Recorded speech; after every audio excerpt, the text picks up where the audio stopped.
So good morning, everyone.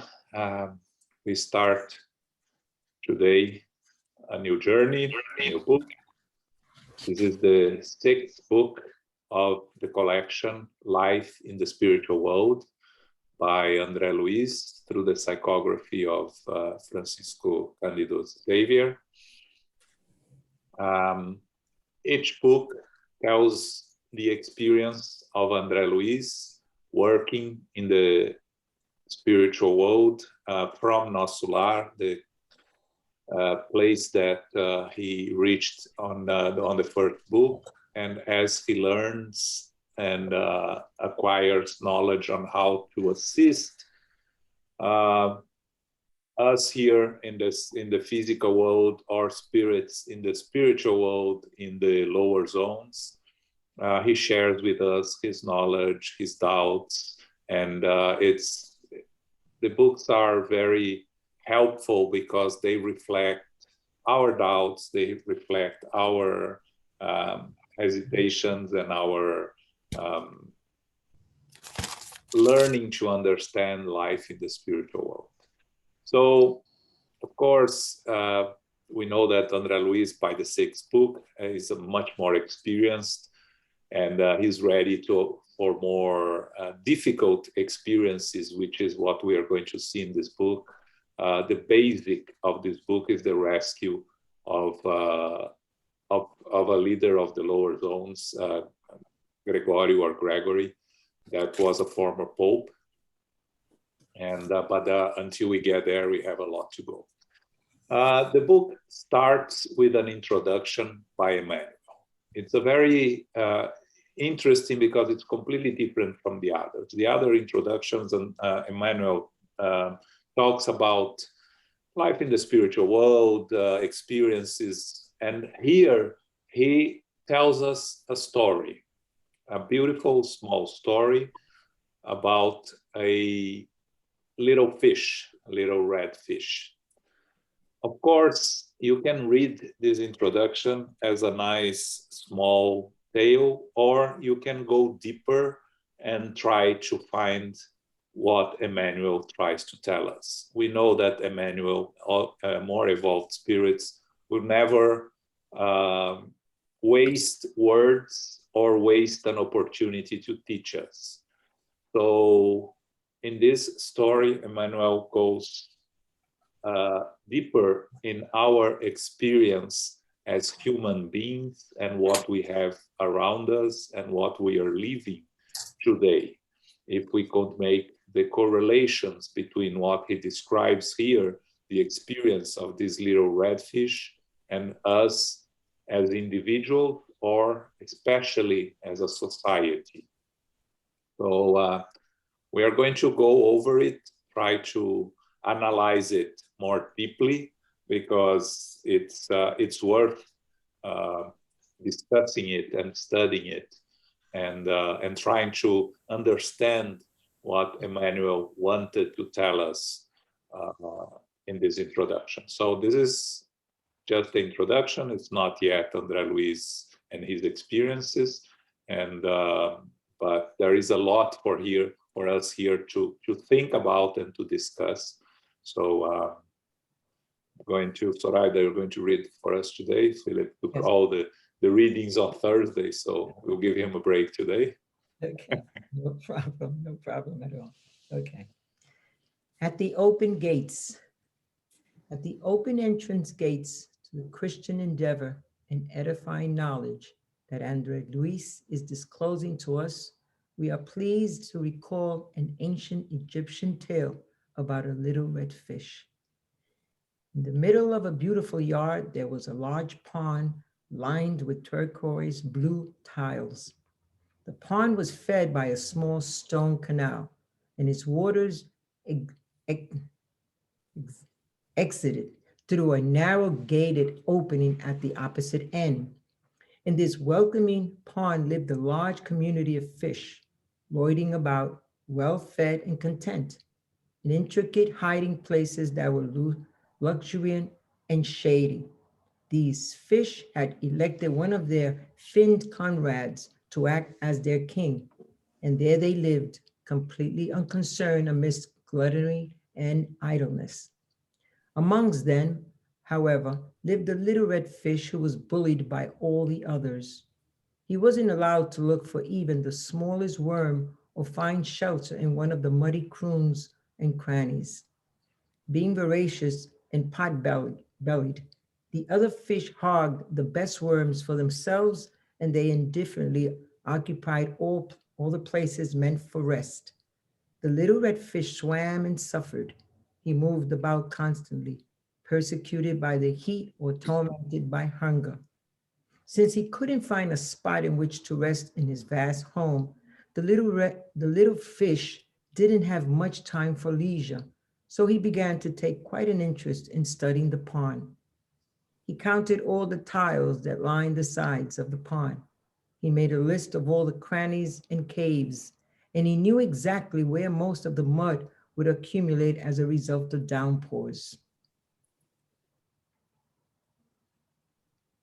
After a long time and much investigation, he discovered the buried drain.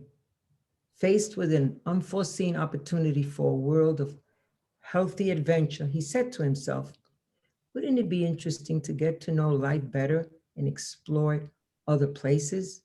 He decided to leave.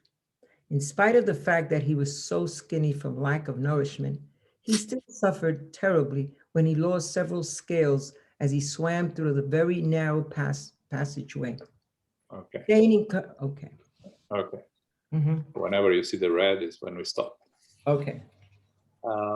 So what Emmanuel is telling us here, if we want to look at us as a society, right? We are seeing this pond where you have a large community of fish that most of them well fed and happy, living their life with no cares, eating and resting. So not really making an effort to do anything, to progress, to learn, to make an effort, because everything is given to them and they don't have to make much effort.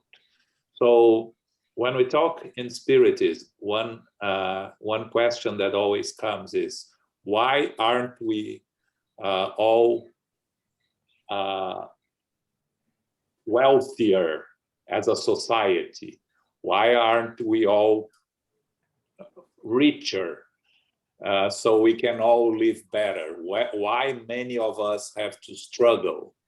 And we can see here what happens when everything is given to us without any effort. We become idle. We don't make any effort. Again, we're talking here about our stage of evolution as spirits in these present times. We're not talking about more evolved spirits that we know don't need any incentive to work and to try to learn and to progress.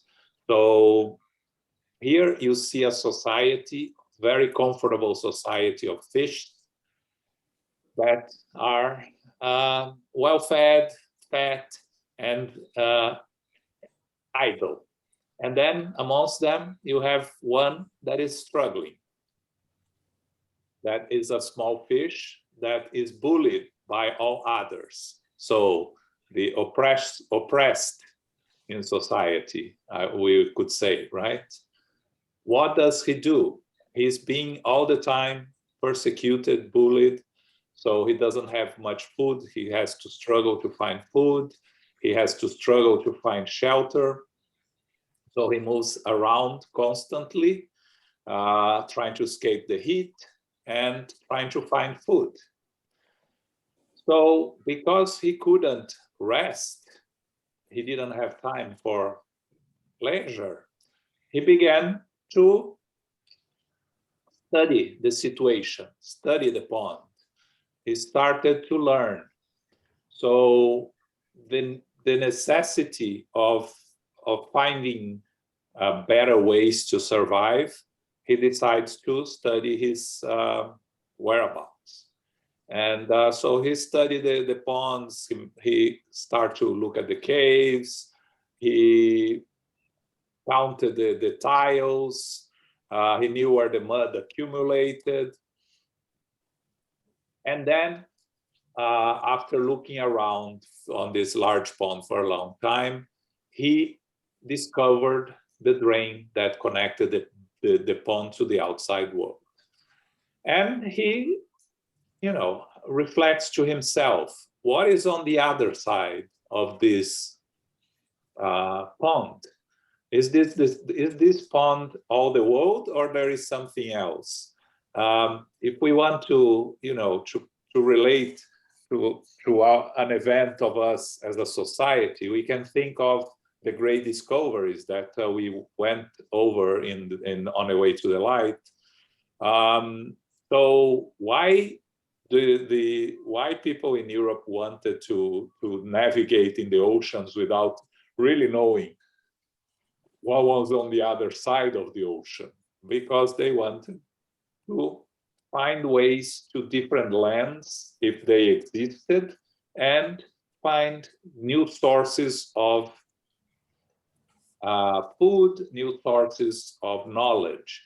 If everything was working perfectly fine and they were all comfort in their places, there will be no adventures. So this fish, his curiosity takes him to try to find what's there on the other side of the pond. So our desire of knowledge and of understanding more things, learn more things about the world we live in and the world beyond, as we look at the universe and start to try to study and learn about the universe. You know, we learn and we evolve. Now, interesting here, in the last paragraph, in fact, the fact that he was so skinny from lack of nourishment, he still suffered terribly when he lost several scales as he swam through the very narrow passageway. If we think about ourselves, there is no progress without sacrifice. We have to,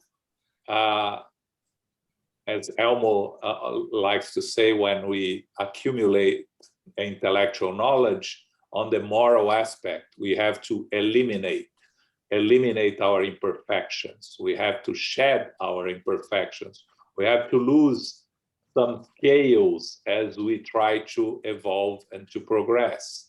So it's this part of the struggle that even a skinny fish has to go through as he goes through his path on this narrow passageway.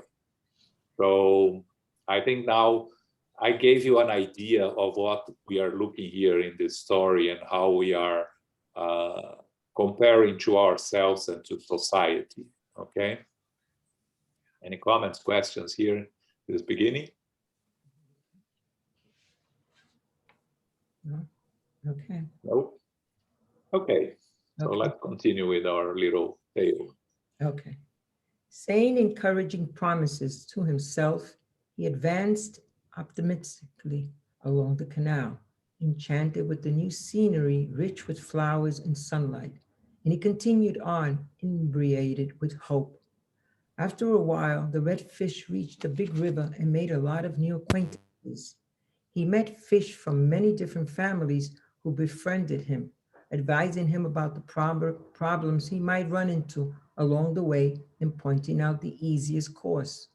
He was astonished to see humans and animals on the banks, boats and bridges, and in palaces and vehicles, cottages and woodlands.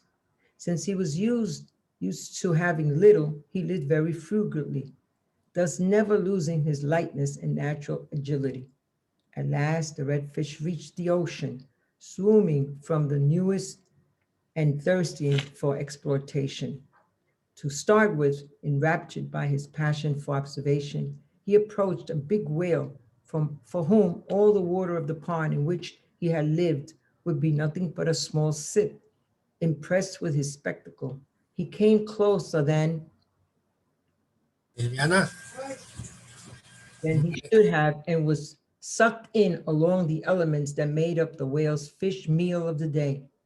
In such a fix, the little fish prayed to the fish god, asking for protection in the belly of the monster. And in spite of the darkness from which he asked to have been saved, his prayer was answered because the mighty cetacean began to heave and vomit, returning the little fish to the ocean's currents. The thankful and happy little traveler. Okay. So as he continues his journey here, he's seeing the scenery that is rich with flowers and sunlight. So he's learning new things. He's seeing new,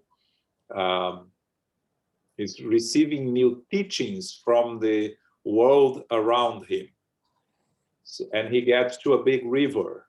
And on this river, he meets a lot of new acquaintances, different fishes who befriended him and that guided him, talked to him about the problems he might run in along the way and pointing out the easiest path.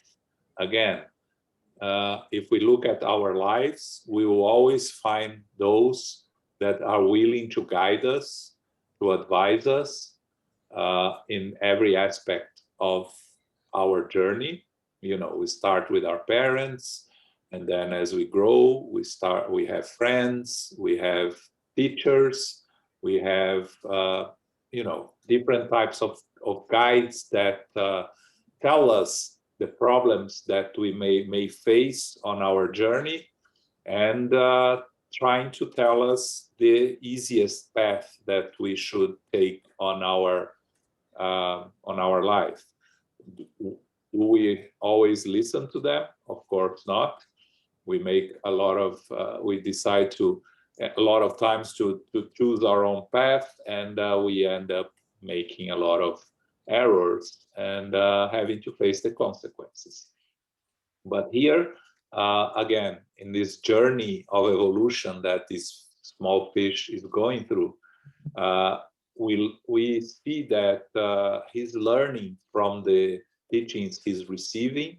He's astonished by what he's seeing around him, but what he keeps is his previous condition of subsiding with very little, not losing his ability to move around, his ability to move fast. And finally, he reaches the ocean. Here, the ocean, if you want to expand what does it mean to us, we could make an analogy that the spiritual world would be the ocean, where we will find everything. It's our final destination. We will find everything that we're looking for, where we come from, which is the origins of life on Earth, right? And where we end up being. Now, it's interesting here because as he gets into the ocean, he approaches a big whale. And of course, he has never seen a whale before, and he becomes enraptured in this spectacle. And he doesn't pay attention to what he's doing, and he's sucked along with the elements. Everything, you know, the whale, the size of the whale that eats everything around it. So what is this telling us? That we cannot be overwhelmed by everything that is around us and lose the focus on what are we doing, what's on our journey, what's really important. So he's eaten by the whale here because you know, he forgot about the teachings. Someone have told him, be careful with what you are going to find ahead, and he forgot about that and was eaten by the whale. And you know, when he faces difficulties, what he remembers is to pray. Like we always say, whenever we are facing difficulties, pray is the best answer to our difficulties. Now, pray in the sense that Spirit teaches us, which is speaking from the heart, speaking to whoever we are praying to. Here he's praying to fish God, but we could pray to our protecting spirits, our guardian angels, or anyone. But the importance is not to whom we are addressing our prayers, but what is really on our prayers in terms of through words and sentiments. Not even words are important, but what comes out from our heart. So he sincerely asks to be saved, and we know how the whales work, right? And Ricardo is here. That is a part of a beautiful documentary on National Geographic on the whales. I recommend that you all watch. We watched him playing the introduction on the music last Sunday. Again, Ricardo, you see, nothing by chance here, right? Here we have the whales. So I highly recommend you all to watch it. And so you learn more about the whales. I'm not going to spoil here the work of National Geographic. And his prayers are answered, and the whale heaves and vomits, and the fish returns to the ocean again. We know the famous story of Hemingway, right? That of the fishman that was eaten by the whale and lives in the whale or something like that. I don't remember the details, but I remember that when I was reading this. Okay. So any comments here? Ricardo, what can you tell about us about whales?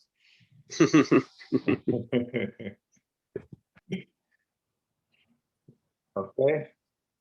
Okay. All right. I hope you are enjoying this story. Yes. No comments here, but we're good. It's really lovely. It is. Yes. Okay. The thankful and happy little traveler went in search of empathetic friends, and he learned to avoid other dangers and temptations. Completely transformed in his concepts of the world, he began to enjoy the infinite riches of life. He came across luminous plants, strange animals, gliding stars, and a variety of flowers in the ocean depths. But best of all, he found many thin and studious little fish like himself, with whom he felt wonderfully content. He was now living smilingly and peacefully with hundreds of friends in the palace of coral that he had chosen as a delightful home. Looking back on his troublesome beginning, he realized that aquatic creatures could be more fully protected only in the sea, because when summer became unbearably hot, waters from higher altitudes would continue to flow into the ocean.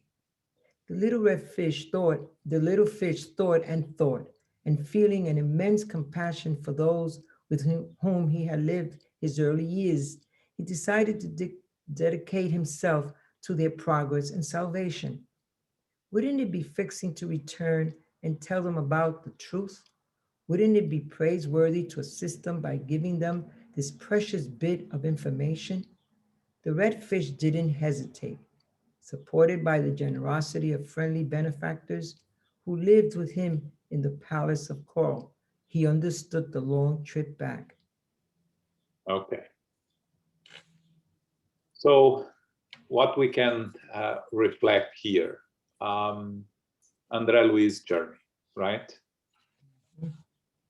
He went searching for friends and learning to avoid other dangers and temptations. So he had the experience, the difficult experience with the whale, and he learned from this experience.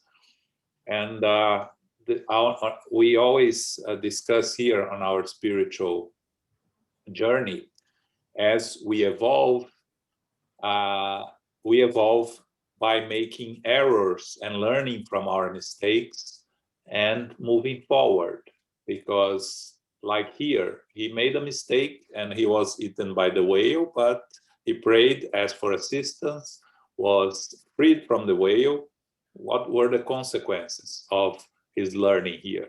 No serious consequences, right? Because there is no consequences for mistakes made for our lack of knowledge, of understanding. The problem is when we repeat the mistake. If he decided to, to try the whale again, to see if he could find a way to escape the whale, if he was, playing with the whale in a sense here.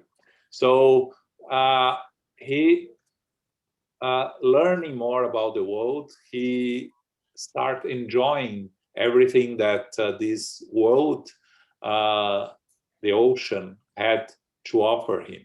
He saw plants, animals, but what most important, he found fish, little fish like himself, who were studious and thin, and whom he felt wonderfully content.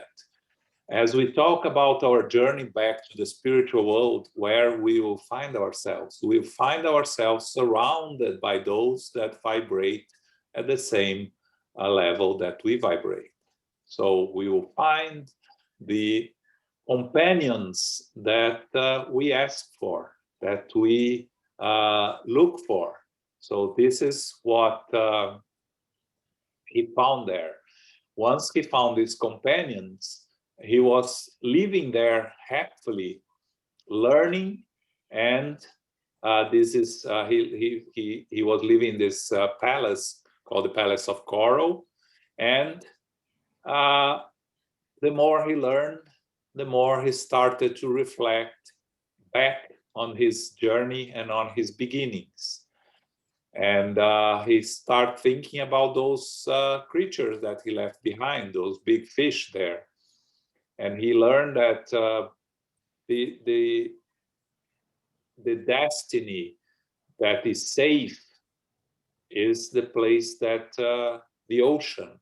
So he starts to reflect about the dangers of those that he left behind, would face, when the summer was hot, when the waters would fall. So the desire of being of assistance of those, for those that in some way, in his case here, these fish that were in the pond with him, we are not going to say his loved ones, but we could reflect about the ones we left behind on our evolutionary path, that at a point in our evolutionary journey, we are going to think about them, and we are going to decide that we cannot move forward without helping those loved ones that stayed behind. So what did he learn here? Compassion. He's feeling an immense compassion for those who he lived in early years. So he decided to dedicate himself to their help and their assistance, their salvation. So he thought that he had to go back to where he came from, to assist them, to give them information about this whole world outside that he had found and that they had no idea that it existed. So he can advise them, he can prepare them for something.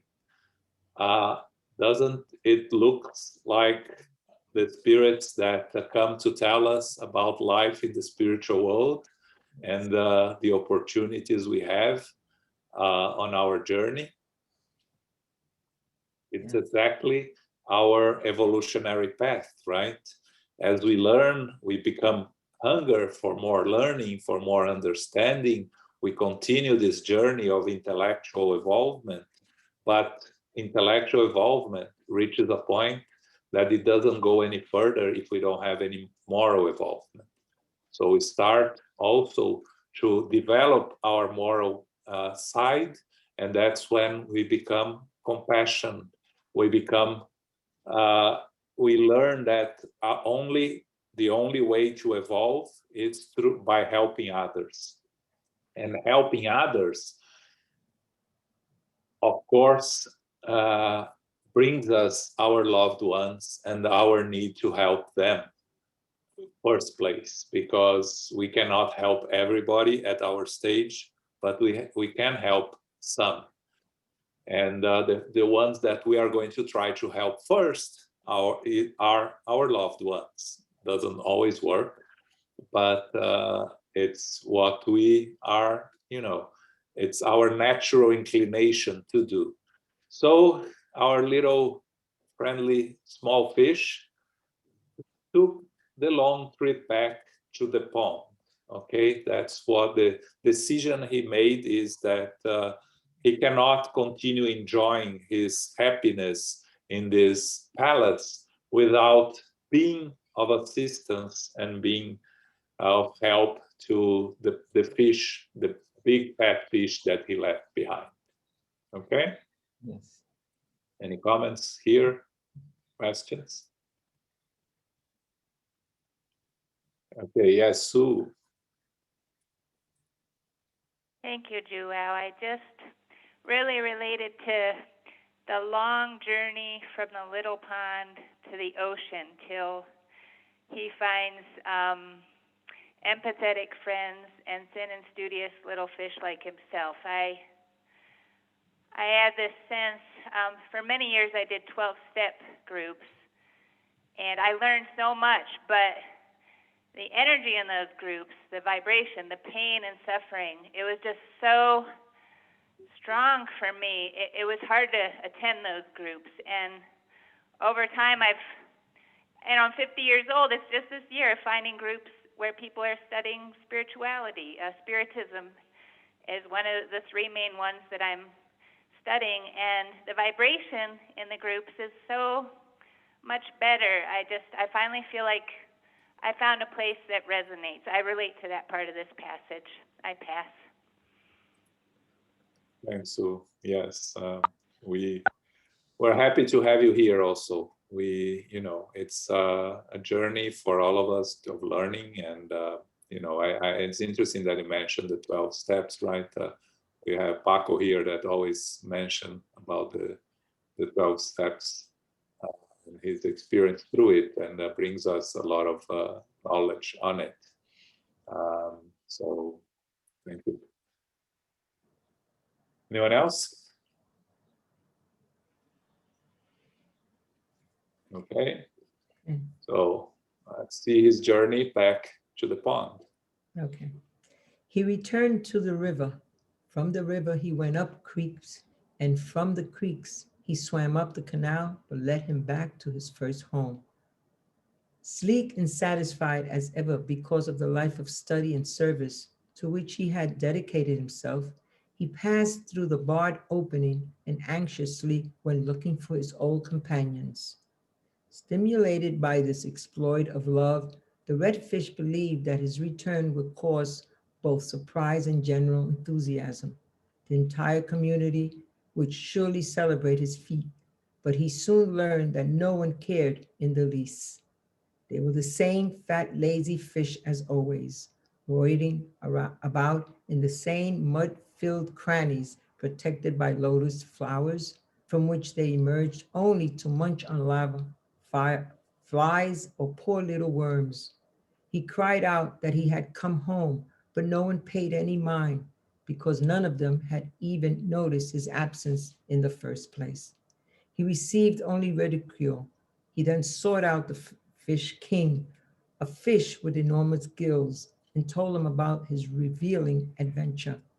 The king, somewhat benumbed in his hunger for power, gathered all the other fish and allowed the little messenger to explain himself. Their despised benefactor took advantage of this opportunity and enthusiastically explained that there was another glorious and endless liquid world beyond the pond.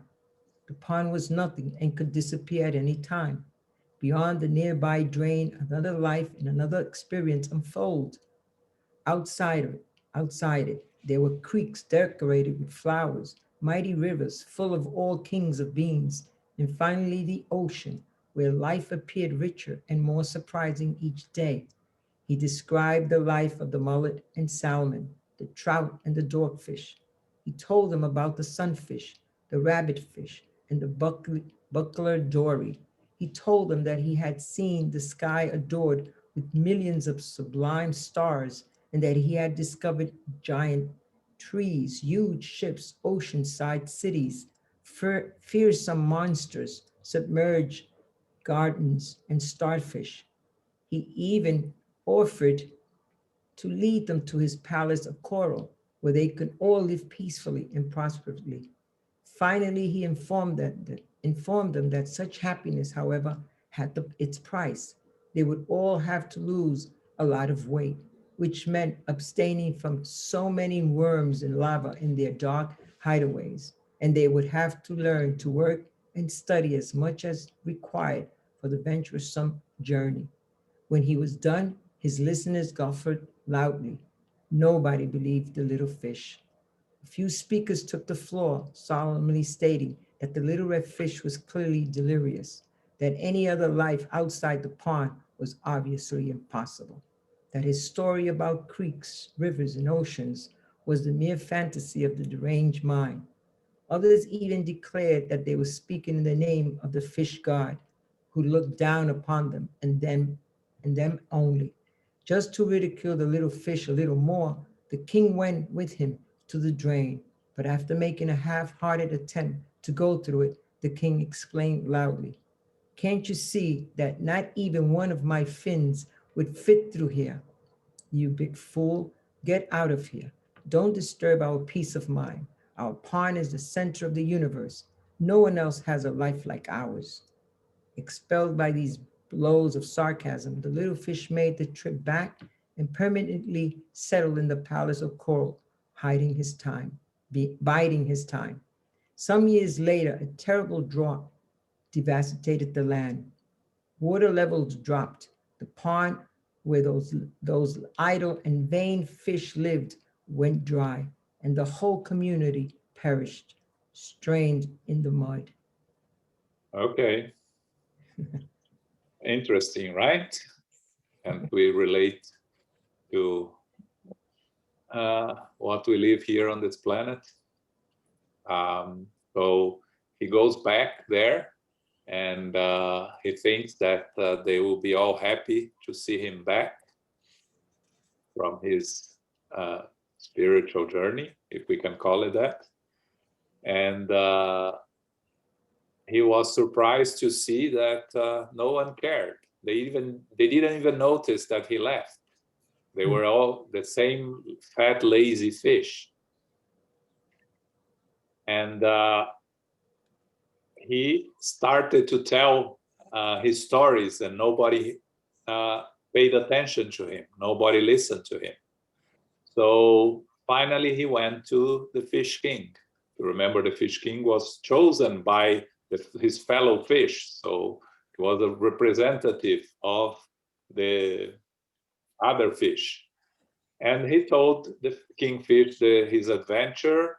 The kingfish gathers everybody and tells the messenger to explain himself to them. He talks about everything that he saw outside their little pond, or as we would say, outside their little planet Earth.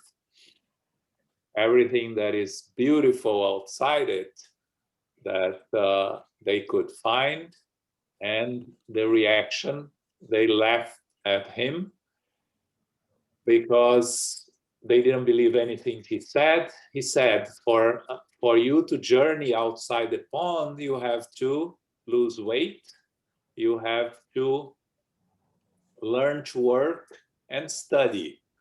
And of course, the fish, all comfortable in their laziness and their fattiness, said that, laughed at him and said that they were not interested. But then the analogy here gets even more interesting, right? Because some of the fish decided to say that the little red fish was delirious. Of course, everything he was the little red fish was telling them is a product of his deranged mind. That the only thing that existed was the pond, and life outside the pond was impossible. How many people on earth tells that life outside earth is impossible?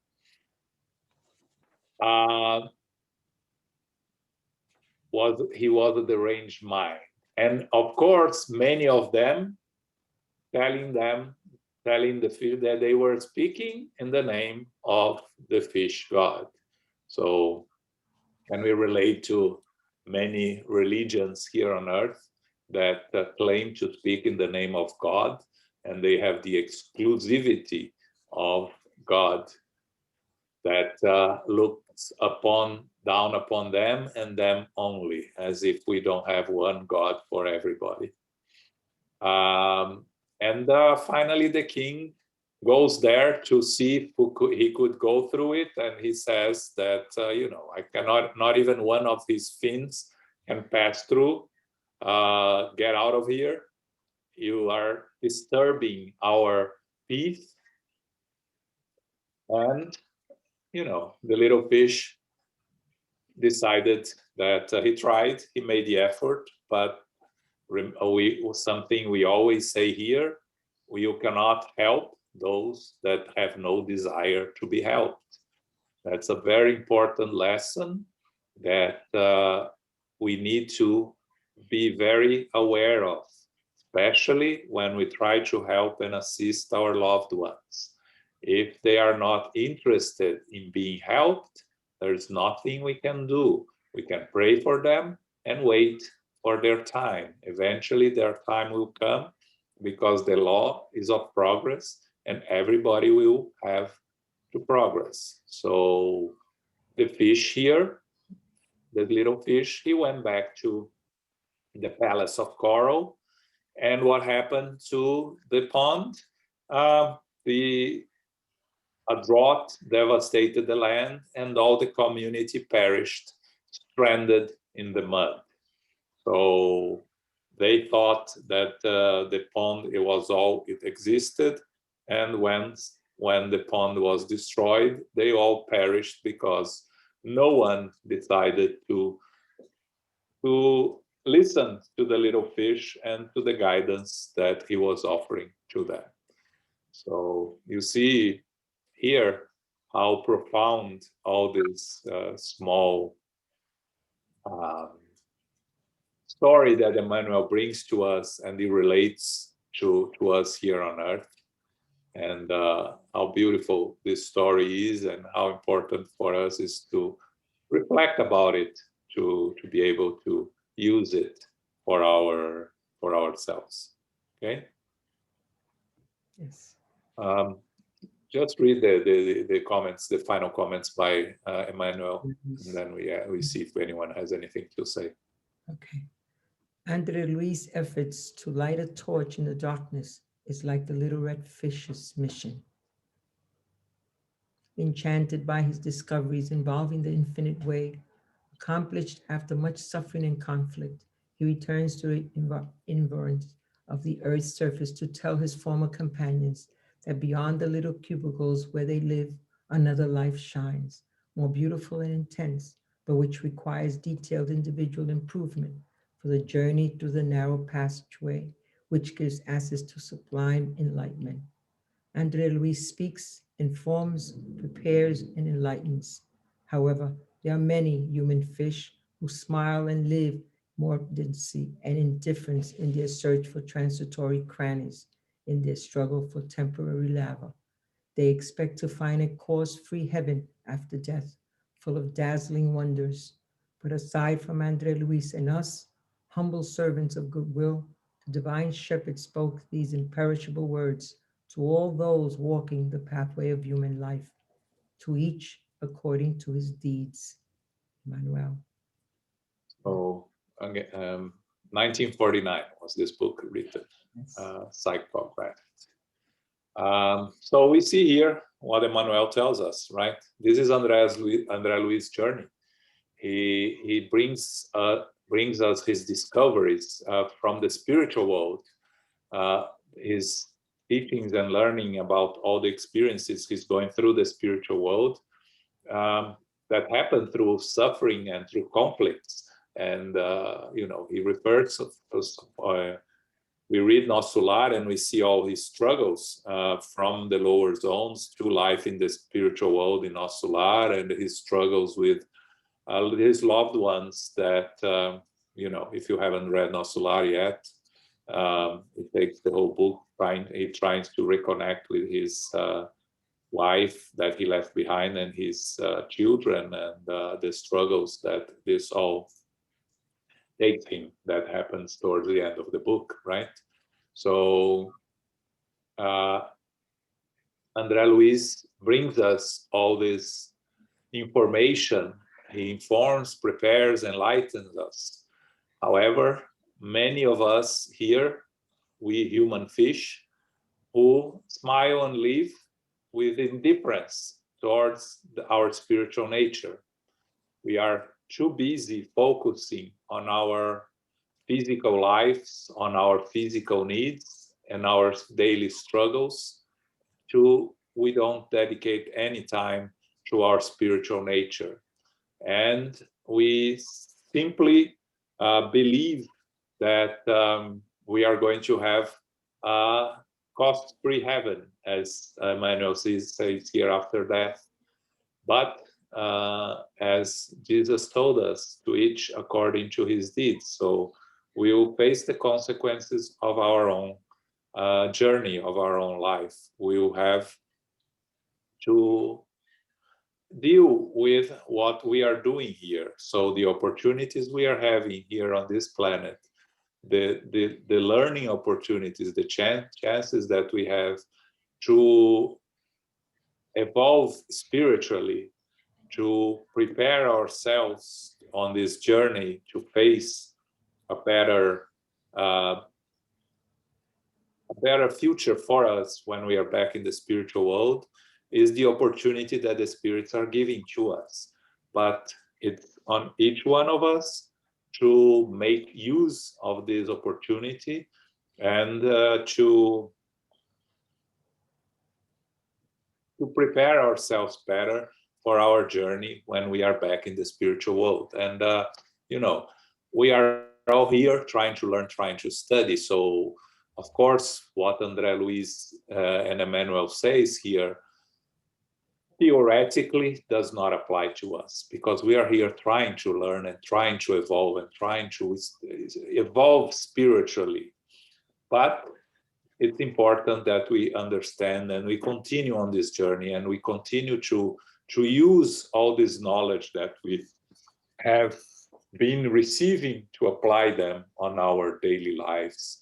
I don't know if you, I know that Marilyn was watching Julio Carvalho's lecture yesterday on happiness in the spiritual world, and it was very interesting because he talks about the consequences of our lives here, where we find ourselves in the spiritual world, what makes us happy or unhappy there in the spiritual world, and the work he does with people in hospices, right?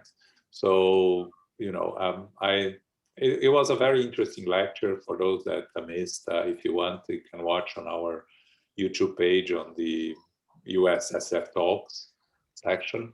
And that's the introduction.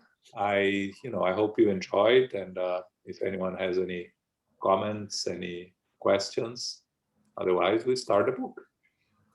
Well, what I found interesting is when Julio talked about our attachments to things here in this world. And speaking for myself, I thought I never had a problem until I found out I really did. I really am attached to my home, to my plants, you know, things like that, sweaters. I mean, it was really incredible when I really realized how attached I really am. So I'm working on that one. Yeah, but yeah, it's very good that you brought this up, Marlene, because again, we need to be careful to differentiate our attachments and needs to what gives us our daily life comfort that enables us to work without concerns on our survival. So that's why we always try to differentiate here the attachments, meaning we like our things, and that's nothing wrong with that, with our earthly possessions. The problem is when they become so important to us that we cannot live without them. That when we look at them and said, if I live, I go back to the spiritual world, it's it's not a question of, oh, if I lose everything, I don't lose my life, I lose everything I have. I'm not going to miss it. Of course, you're going to miss. We are used to our lives. We are used to having our things that makes us live a comfortable life as much as possible. But the reflection is, if I go to back to the spiritual world today, am I going to miss terribly my house and couldn't live without my house? That's when it becomes a problem, right?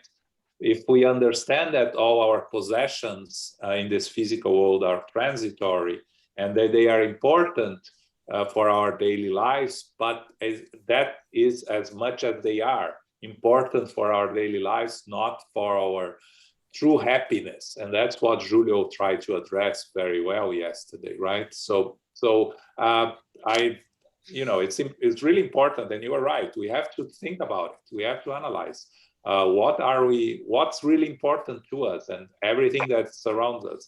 Is that really what I'm going to miss, or there is I will be able to live when I no longer have a physical body.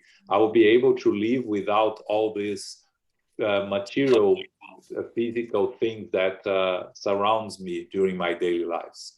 So yes, good point that you brought. Thanks, Mark. And the deeper the need, it just makes it that much more difficult when you transition. It's much more painful, I guess, from what I read. Yeah, you're absolutely right. We need to, that's why we need to analyze our attachments and understand what type of attachment is that. If it's, I cannot live without, let's say, my bed. So then it creates a problem, right? But be willing to let go. Yes, you need to be prepared to let go of anything that doesn't belong to you, including your physical body, right? That you are going to leave it behind. I like to. Before you, Paco, Sue had raised her hand before. Sue. Thank you, Paco. Wow, that was very helpful. What João and Marlene were just talking about. That gave me a strong sense of relief. The distinction about our attachments and our possessions.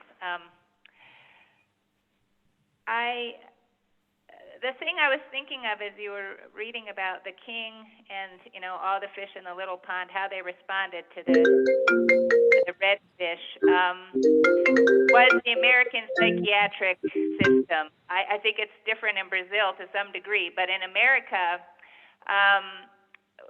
we have something new called the Hearing Voices Network, and I joined that when I first became clairaudient because I didn't know what I was hearing. There was nobody in my culture that could tell me I was hearing spirits from the spirit world speaking to me. I didn't know what I was hearing, and I joined this network called the Hearing Voices Network, and all those people were experiencing what I was experiencing, but they didn't know what it was.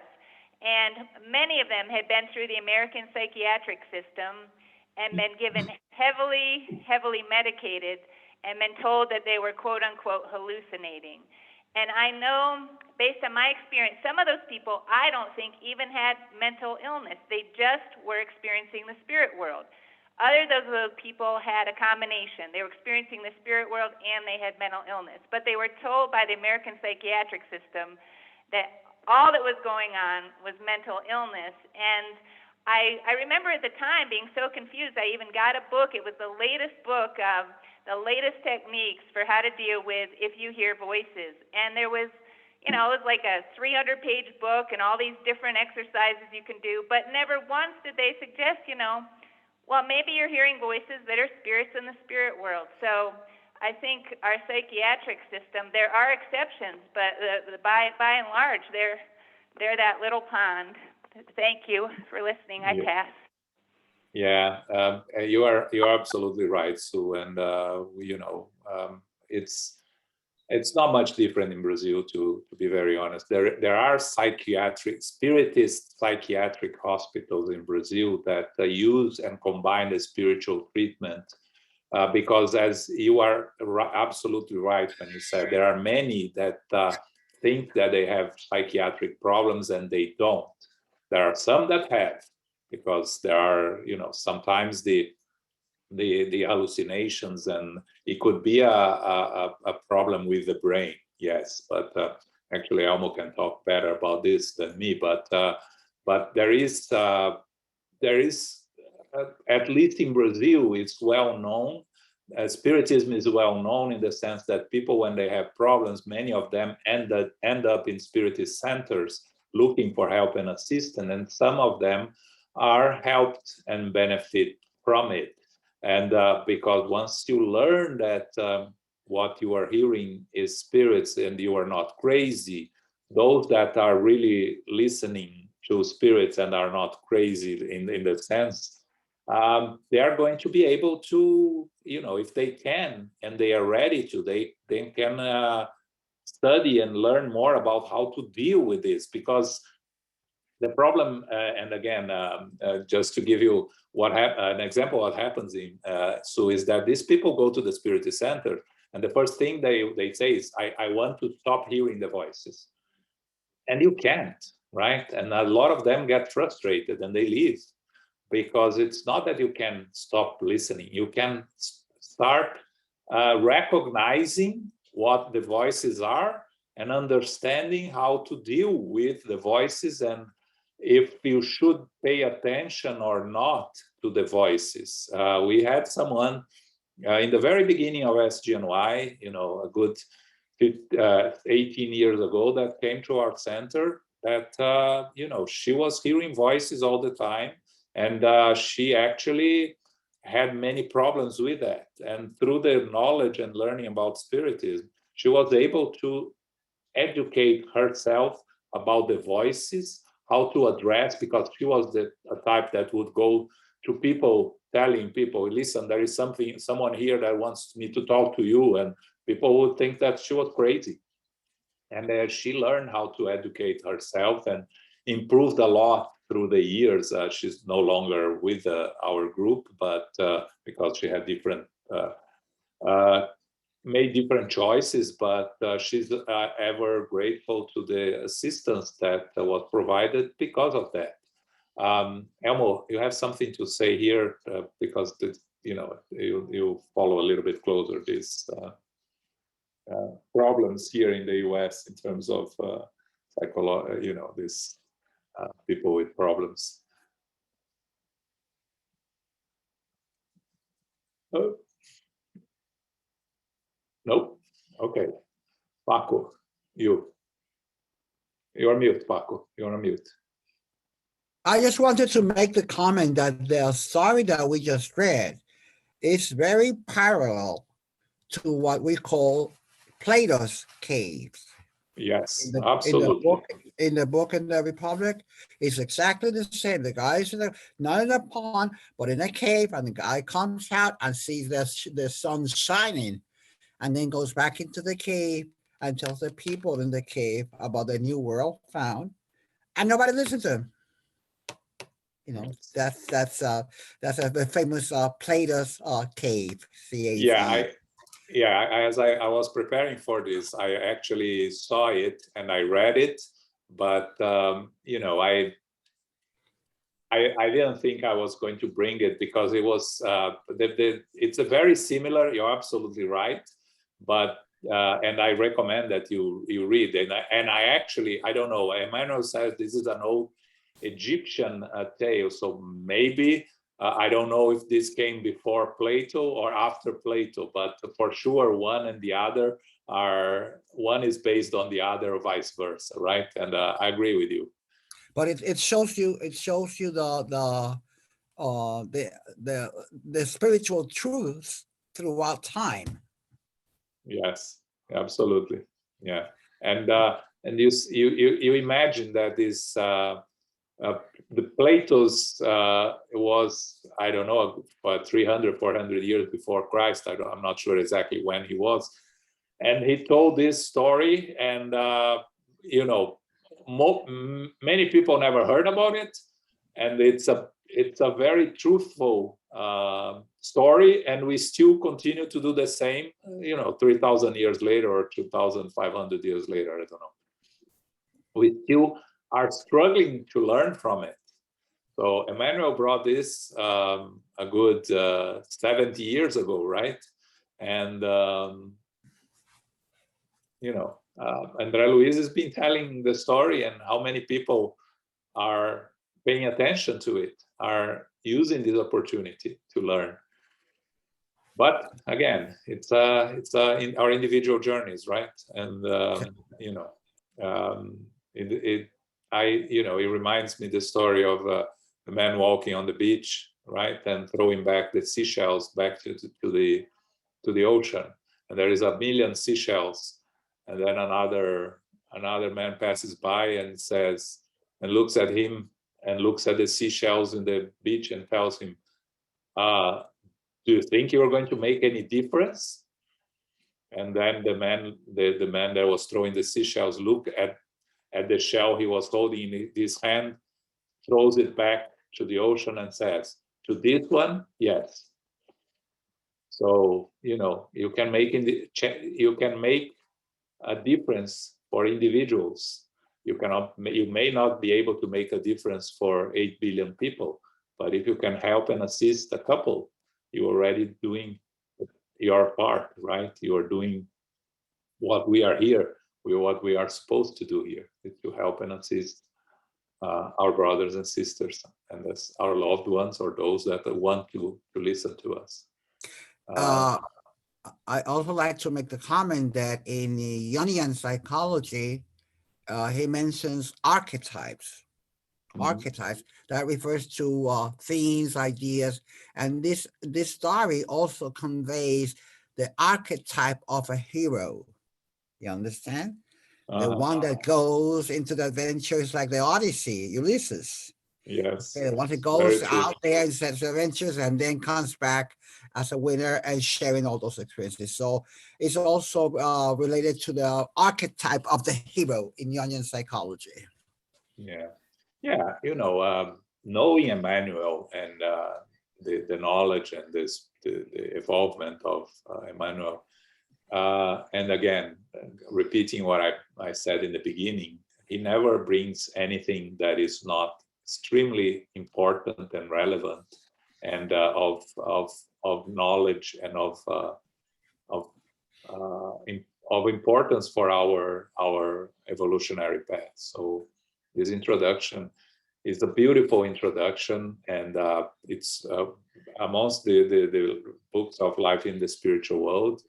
The two introductions that really stands out, in my opinion, again, this is my opinion, it's this one and the one in domain of mediumship, when he talks about rays and waves, and it's a beautiful introduction also. But of course, all the introductions that Emmanuel brings are very important. But the ones I always remember, is this one, because of this beautiful little story about the red fish, and the one in the domain of mediumship that we studied in our mediumship class. Okay. Anyone else? Yes, Sue. Thank you, Joel. I have a question for you and the group. In terms of, like, going back to the people from the past and trying to bring them the great news that there's support and love and peace and support for us. And you know, we don't die. We're eternal. I know there's all kinds of pieces of good news here.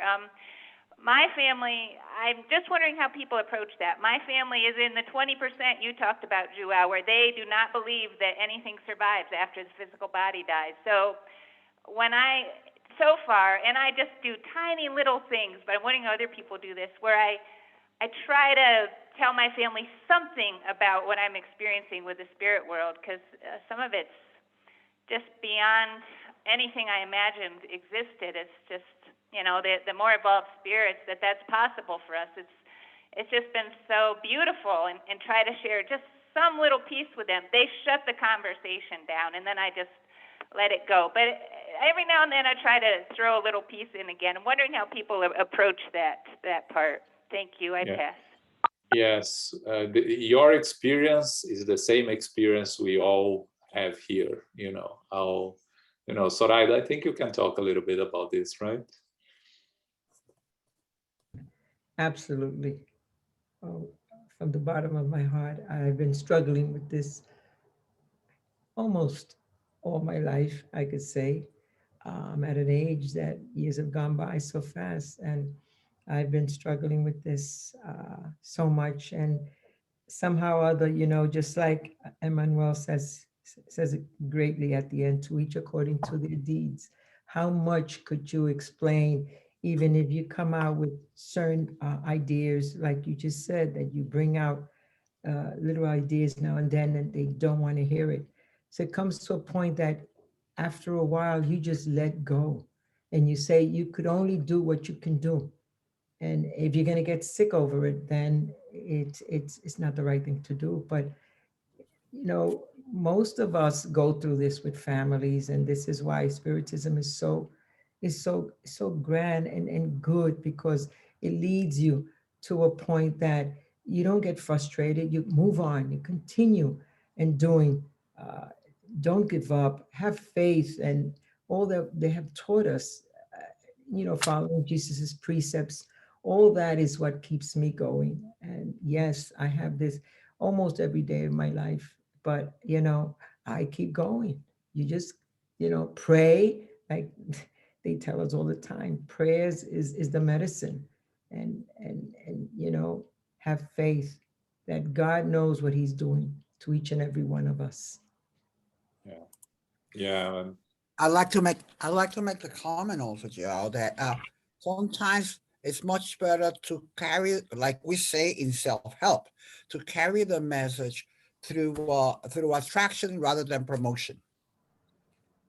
That's what we say usually in self-help. Carry the message mostly through attraction rather than promotion. So we have all to be examples, basically, and that example is probably more impacting than words. You know, sometimes you know, if Sue, if I can, you know, give an example on, you know, myself, Jusara's family. We are spiritists, and we made zero effect on our families. They all know, and they, you know, they live in Brazil, which has much more access to it, and makes no impact whatsoever. My mother, who is now 96, you know, every time I tried, now she's not in no condition, but every time I try to approach the subject with her, to bring her a little bit of the spiritual truths of life in the spiritual world, with the loss of loved ones that she experienced in the past 15, 20 years. My father, she was a family of 7. She lost 4 of her brothers and sisters in the last 10 years. And every time I tell her they continue to live, they are waiting for you or something like that, she cuts me and she said, we'll see. She doesn't really pay attention. And even as she gets closer to the end of her journey here, she still doesn't want to listen. Again, but I'm sure that everything that I told her, you know, eventually will serve something. Yeah. She Yeah. will wake up on the other side, Mm. and she will see that what I have been telling her for the past 20 years, you know, there's some truth in it. So she will remember that. It will be useful. So on the same, on one side, we cannot be frustrated by their lack of attention or their lack of interest. But on the other hand, we need to continue doing what we can, telling them little bits and pieces here and there without expecting anything. Just to, you know, these are things that that will stay there and will be useful someday for them. You know, I also can. I see many examples around us. So I think it's important to spread our knowledge, to tell what we know and not to hide, but not expecting anything, especially for those from our loved ones, the ones that surround us. Luis? Yes, if I might, we shouldn't feel bad about it. I don't remember well, but Kardec was very explicit saying that we should leave the door open, but it's not our mission to be proselytist. I don't know if there's this word in English regarding I think it is. Spirit. Yes, it is. Yeah. I always try to remind people in my classes that each one of us has the responsibility of his own development.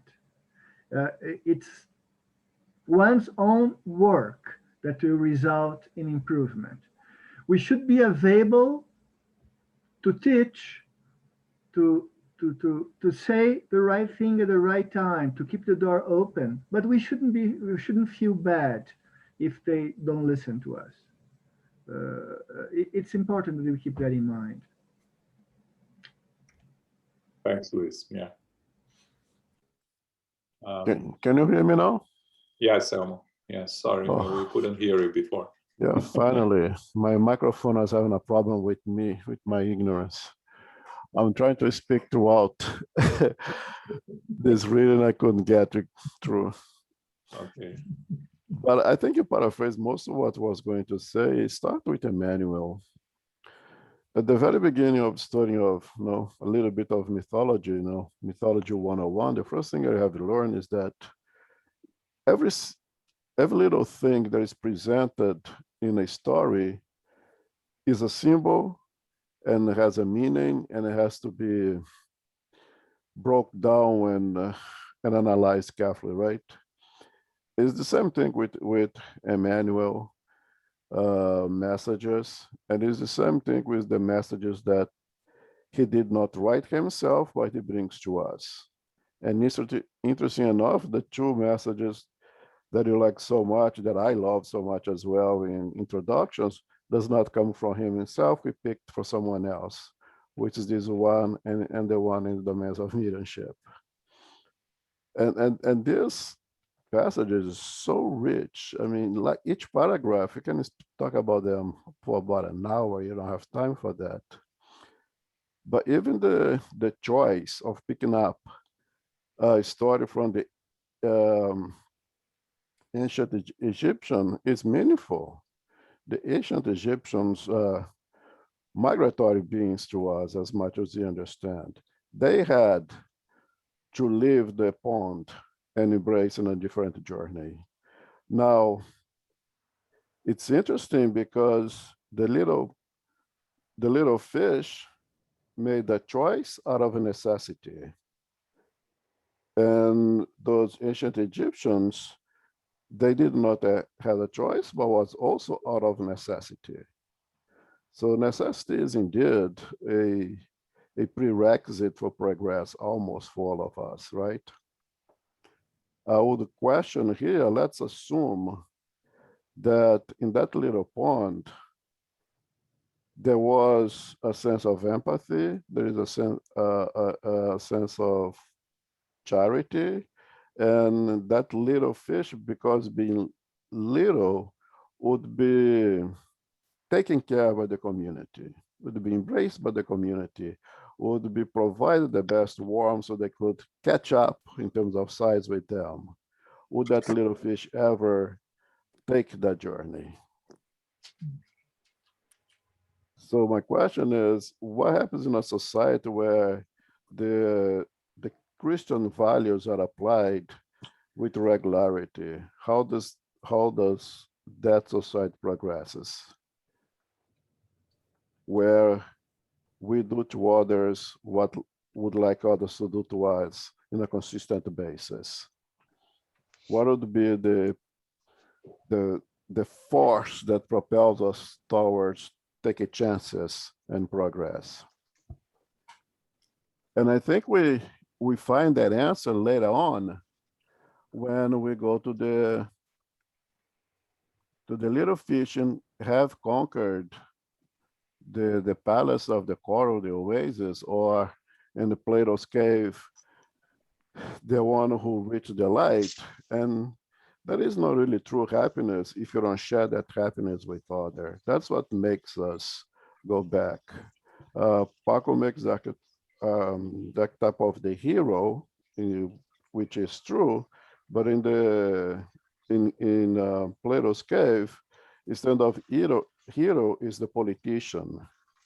You know, the definition of politician, according to them, that Plato would be the one who have reached the light and goes back to bring the light to everyone else, which not much a definition of politician of our days here, of course, right?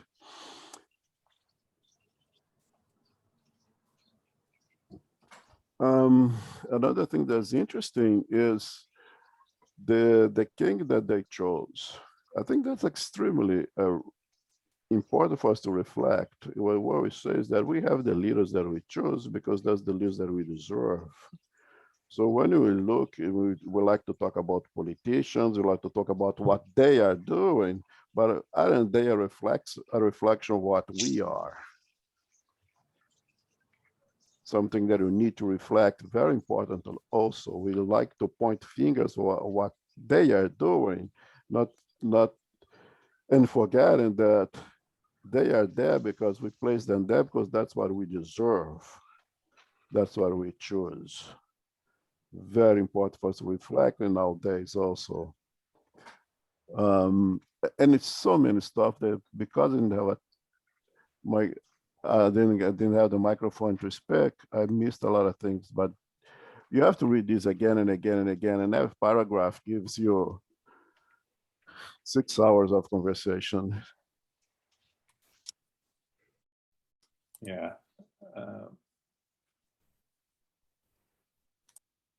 And one thing important, I'm sorry, Ron, one thing important that Yes. I found here is just like the ancient Egyptians, and unlike the fat fish in the pond, divine benevolence, the love of God towards us is so great that He will not allow us to perish in the mud. Will propel us forward one way or another to take that journey, even if it's against our will, because God will not allow us to perish. And that's why there is a law that is called the law of progress that propels us forward, even if, unlike the little fish, it is against our will. And that we have, as you sent me that stuff of the history of the pandemias, and we see right there the journeys that we have to take, and that you have to lose some skills to learn the necessary lessons.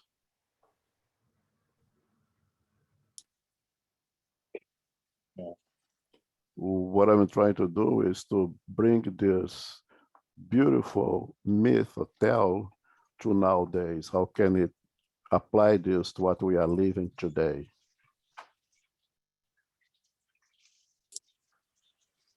Yeah. Thank you, Elmo. And we're not going to start the first step because we have only 9 minutes left. So Elmo, you have the floor. You can talk a little bit more. Since you couldn't during the meeting, you can talk about the whales.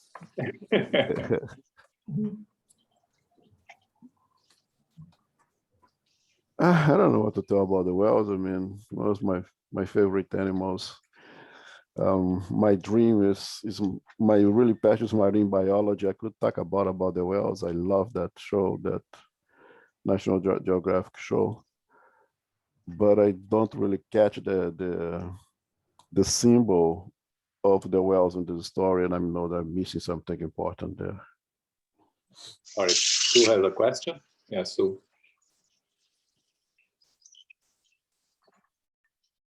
Elmo, about something you said that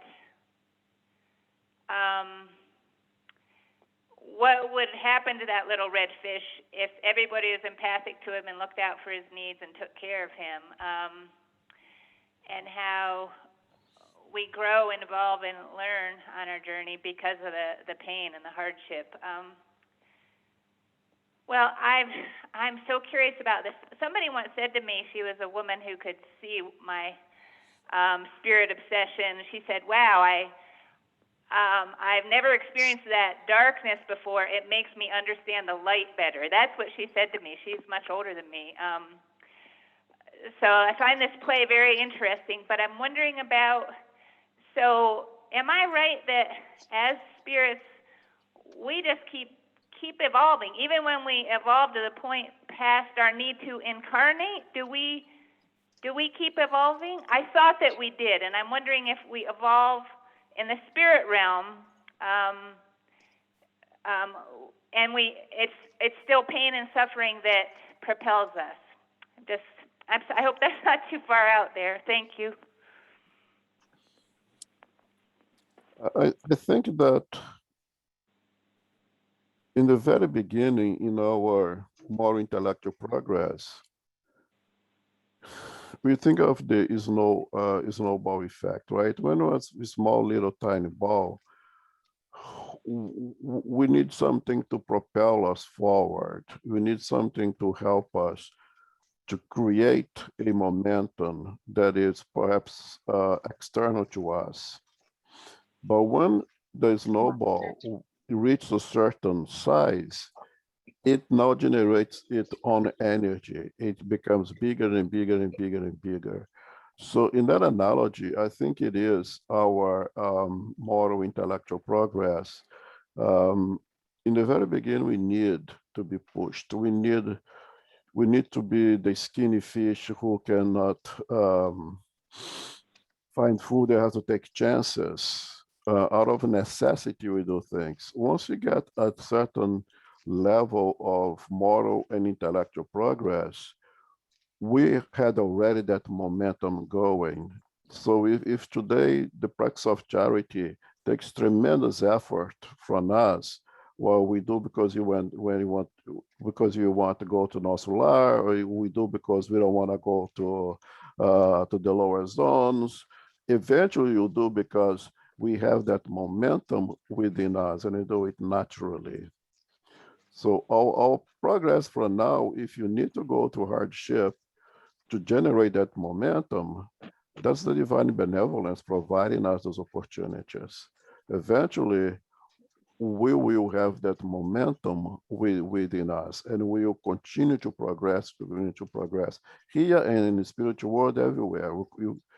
We progress and we learn everywhere.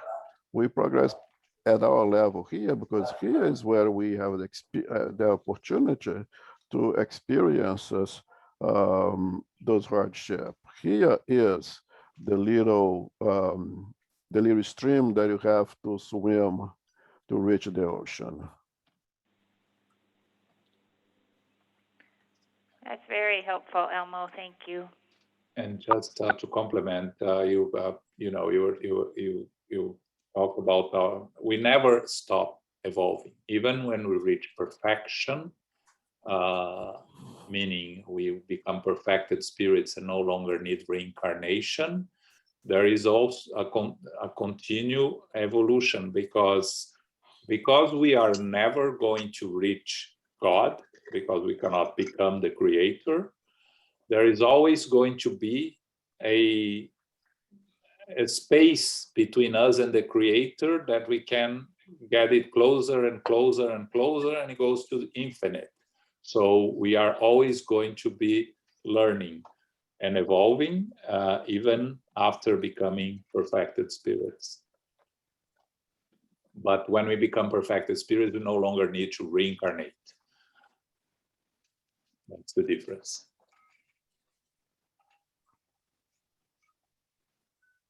Okay. Anyone else?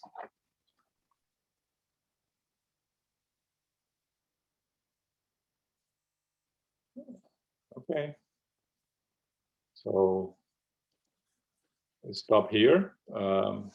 Next month we start the book itself. We go to chapter 1. Before we close, just a reminder, next Sunday, which is the second Sunday of the month, we're going to study the Gospel according to Spiritism. Okay? And Carol, can you do our final prayer? Is it Sorry? Mother's Day? Next Yes. Sunday is Mother's Day in America as well? Not America? Yes, it is. Yes. And we have our regular. Okay. Okay. Carol, you do our final prayer? Sure. Thank you, John. Thank you, Elmo, and everyone. Infinite Creator and First Cause, we are grateful today to be together for our study of the book Liberation. We are grateful that we have the understanding in our first part of this study that we must be aware that we need to take stock of ourselves. We are looking to shed our imperfections, and that we may add new perspectives, new teachings and guidance, and that we also learn to really deeply pray from our heart for this. We are grateful for the assistance of our spiritual benefactors, the good spirits, the mentors, the helpers, the healers, who are here today guiding us each and every step of the way. We are truly grateful for the help that we are receiving and will continue to receive. We humbly ask for the safety and protection to follow us and our family members, friends, loved ones, and co-workers. May we receive the love and light and peace of Christ within us, and may we continue to be of service. May we continue to share the gifts that we have with others through our discernment. May we add to the blessings of this planet as well, and may we be good stewards of the earth at this time of the year in May, when spring in the Northern Hemisphere arises. We ask now to continue with our prayers, with our studies, with our mindfulness throughout the week. May we continue to receive courage, hope, faith, and trust as we do our part. We ask now to go forth to family, friends, and loved ones in safety and protection. And may we close this meeting now and go forth in peace, being beacons of light for all who come upon our path. May we be blessed, so be it.